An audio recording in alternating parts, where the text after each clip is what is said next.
কুষ্টিয়ায় জাতির পিতা বঙ্গবন্ধু শেখ মুজিবুর রহমানের ভাস্কর্য ভাঙচুরের প্রতিবাদে হাটহাজারী উপজেলা আওয়ামী লীগ অঙ্গ ও সহযোগী সংগঠনের উদ্যোগে এক বিশাল বিক্ষোভ মিছিল ও সমাবেশ অনুষ্ঠিত হয়েছে।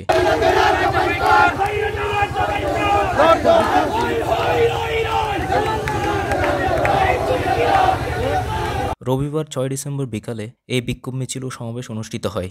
মিছিলটি বাসস্ট্যান্ড চত্বর থেকে হাটহাজারী বাজার হয়ে কাচারী সড়ক ও রাঙামাটি রোড হয়ে আবার বাসস্ট্যান্ডে এসে শেষ হয়।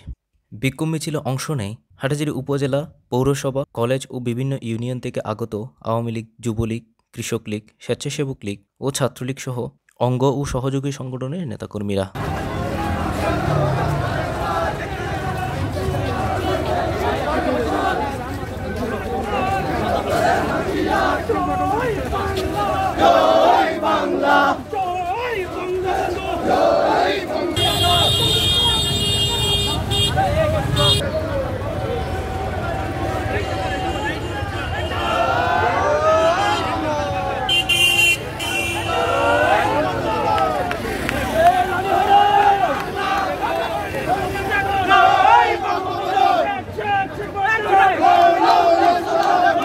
মিছিল পূর্ব সমাবেশে উপজেলা আওয়ামী যুবলীগের সাধারণ সম্পাদক অধ্যাপক নাজমুল হুদা মনির সঞ্চালনায় ও উপজেলা আওয়ামী লীগের সাবেক সাংগঠনিক সম্পাদক সুলতানুল আলমের সভাপতিত্বে বক্তারা এই ঘৃণ্য কাজের জন্য দোষীদের দৃষ্টান্তমূলক শাস্তি দাবি করেন।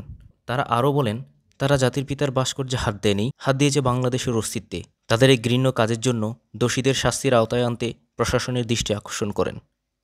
Desk news, CSK TV।